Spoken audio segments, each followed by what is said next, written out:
قوم واسعى تاني واجتهد تاني واعمل جدول مرة واثنين وثلاثة وخلي الجدول يفشل. ما انت فكرني ان من اول مرة عملت جدول مشيت عليه. والله العظيم انا عملت جداول يعني 50 60 جدول طول السنة، وبجد اغلبهم ما عملتوش، وفي اللي التزمت بيوم واتنين وما عملتوش وما كملتوش.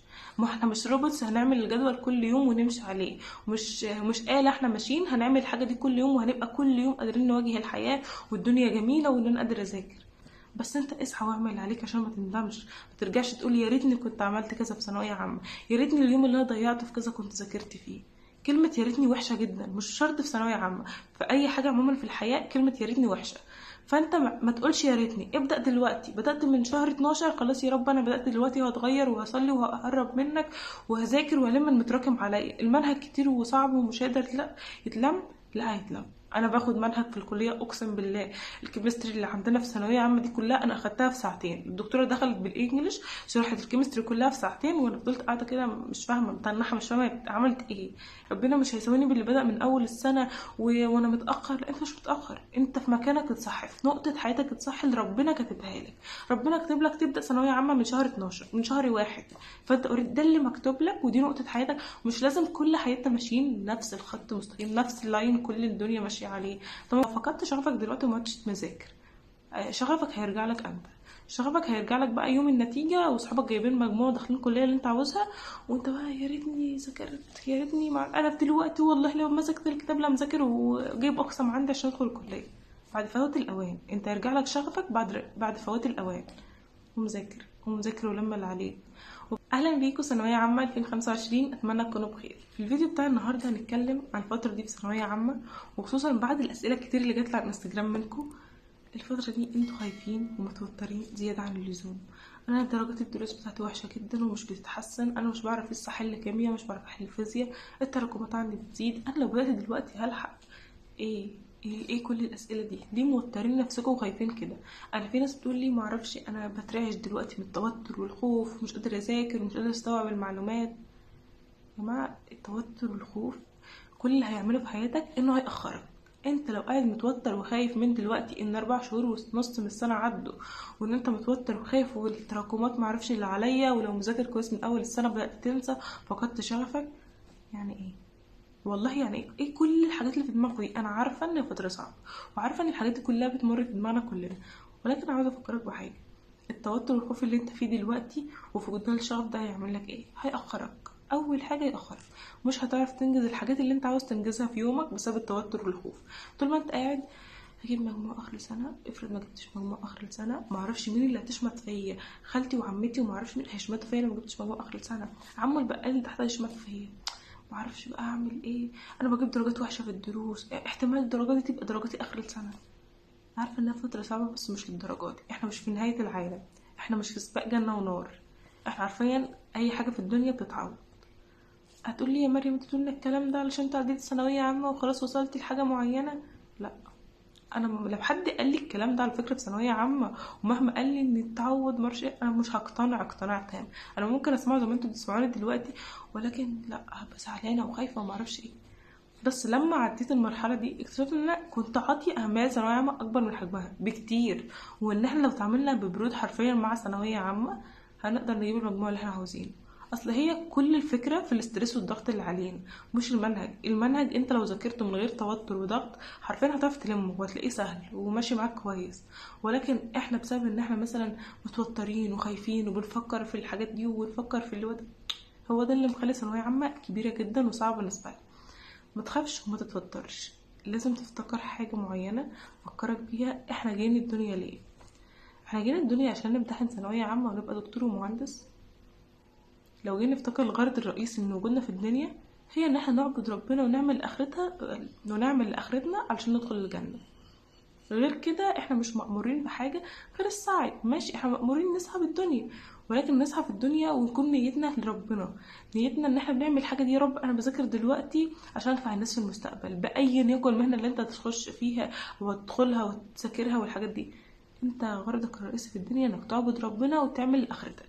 لو ادينا ربع اهتمامنا بثانويه عامه والسنه دي للدنيا للاخره حرفيا، احنا ان شاء الله داخلين الجنه. ولكن احنا شغلين نفسي بالدنيا ومعرفش ايه، وعايزه اشتري العربيه الفلانيه واخش الكليه الفلانيه ومعرفش ايه. ليه؟ متفكرش كده. ثانوية عامة مش نهاية العالم.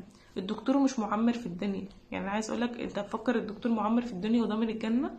مفيش حد ضامن الجنة. احنا جايين نسعى ونجتهد في الدنيا عشان نضمن الاخرة ان شاء الله ونخش الجنة وربنا يسامحنا والحاجات دي كلها.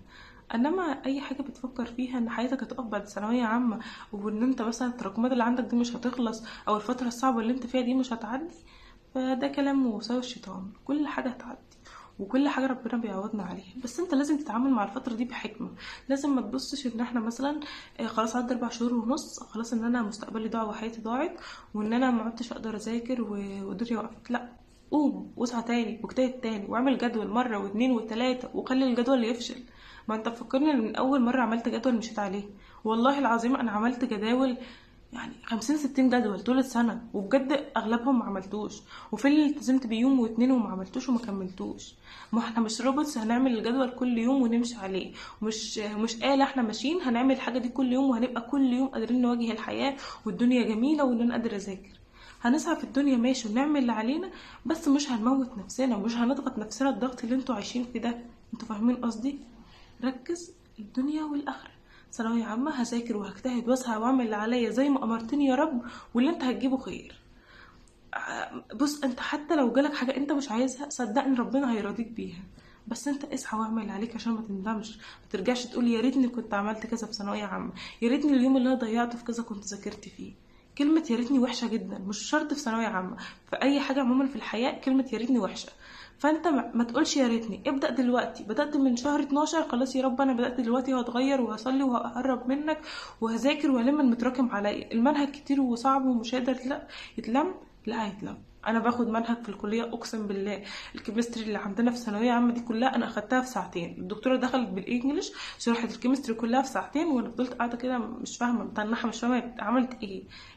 اول يوم في الكليه والله عملت كده. فاللي هو المنهج مش صعب، المنهج يتلم وتقدر تذاكر وتقدر تلم كل اللي عليك، بس انت صلح علاقتك بربنا وصلي وقول اذكار الصباح والمساء. الحاجات دي مش هتضيع وقتك ولا هتاخد من وقتك، هتجعل ليك بركة في وقتك ان شاء الله، وهتخليك كويس وعلاقتك كويسة وقريب من ربنا. اقول لك ايه، انا مش عايزاك خايف ومتوتر. درجات الدروس بتاعتك دي والله اخر السنه هتلاقيها اعلى من كده ان شاء الله، بس انت اسعى واعمل اللي عليك. انا بسعى وبعمل اللي عليا يا رب، وطمعان في كرمك يا رب، مش باجتهادي وجهدي يا رب، بكرمك يا رب. اعمل كده، ما تستناش بقى ان انا مقصر ربنا مش هيعملني عشان ربنا مش هيساويني باللي بدأ من اول السنه وانا متاخر. لا، انت مش متاخر، انت في مكانك اتصح، في نقطه حياتك اتصح اللي ربنا كاتبها لك. ربنا كاتب لك تبدا ثانويه عامه من شهر 12، من شهر واحد. فانت ده اللي مكتوب لك ودي نقطه حياتك. مش لازم كل حياتنا ماشيين نفس الخط مستقيم، نفس اللاين كل الدنيا ماشيه عليه. فممكن تبدا في 8، ممكن تبدا في 9، ممكن تبدا في 12، ومش شرط اللي بدا في 8 هيوصل، اللي بدا في 12 مش هيوصل. اللي مكتوب له يوصل هيوصل. فأرجوك ما تفكرش التفكيرات دي كلها. ابدأ صفحة جديدة مع ربنا، وابدأ صفحة جديدة لم المتراكم عليك واسعى واعمل اللي عليك، وادعي ادعي كتير جدا، ادعي كتير جدا جدا بالكلية اللي انت عاوزها. قول يا رب لو مش خير ليا اجعلها خير ليا. بجد انا كنت بدعي، انا اي حاجه عايزاها اصلا بدعي كده، يا رب لو مش خير ليا اجعلها خير ليا يا رب، واجعلها كويسه ليا، وبدعي ان هي تبقى ليا، انا عاوزه الحاجه دي. وحتى لو ما جاتليش الحاجه اللي انا بدعي بيها دي، الحمد لله يا رب انا راضيه، انا عملت اللي عليا وسعيت واخدت بالاسباب ودعيتك. فلو ربنا ما استجابش، هو استجاب لنا وعوضنا بحاجه تانية. مفيش حاجه، مفيش دعاء لا يجاب. فصدقني ادعي بيقين ان شاء الله ربنا هيوصلك لاحلامك ويحقق لك كل اللي انت عاوزه. وما تخافش وما تتوترش، ما تخافش وما تتوترش، وما تفقدش شغفك وتقول انا ما عدتش مذاكر. انت لو فقدت شغفك دلوقتي وما عدتش مذاكر، شغفك هيرجع لك انت. شغفك هيرجع لك بقى يوم النتيجه واصحابك جايبين مجموع داخلين الكليه اللي انت عاوزها، وانت بقى يا ريتني ذاكرت، يا ريتني انا دلوقتي والله لو مسكت الكتاب لا مذاكر وجايب اقصى ما عندي عشان ادخل الكليه. بعد فوات الاوان انت هيرجع لك شغفك بعد فوات الاوان. ومذاكر ومذاكر ولما اللي عليك، وابدأ صفحة جديدة مع ربنا، وصلي وصلي وصلي صلاة في ميعادها، وقرب من ربنا.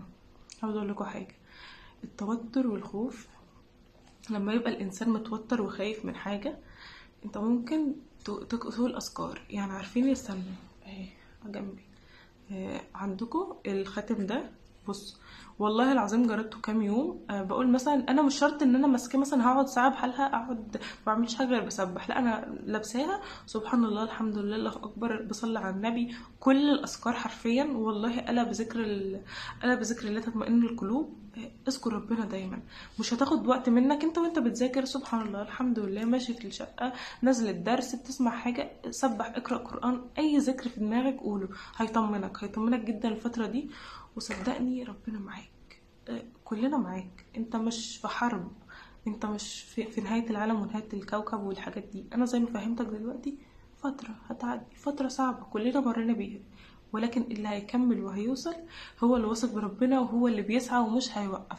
فترة صعبة الحمد لله، ممكن تبريك داون يومين اصلا ما تذاكرش فيهم عادي جدا. مش لازم انا طول السنة كنت بذاكر والدنيا كويسة. في شهر ونص اصلا انا فضلت قاعدة بذاكر يوم واتنين لا، بذاكر يومين ويوم لا، وحرفيا الدنيا كانت مش لذيذة معايا، كنت تعبانة وكنت على طول عند الدكتور. فما كنتش طول السنة ماشية كويسة وحياتي وردية وبذاكر وان انا وصلت يبقى انا كنت بذاكر 2000 ساعة في اليوم. لا، كنت طبيعية عادي جدا، بفقد الشغف، بقعد اعيط، مش قادرة اذاكر. ولكن كنت بقوم بسعى تاني، يا رب بحاول، يا رب انا بحاول، عني يا رب انا مش قادرة، ما اقدرش اوصل من غير توفيقك يا رب. كنت بدعي وبعمل اللي عليا وخلاص. فانت كل المطلوب منك انك تسعى وتعمل اللي عليك، وان شاء الله توصل، وان شاء الله ربنا يوفقك وتوصل كل اللي انتوا عايزينه.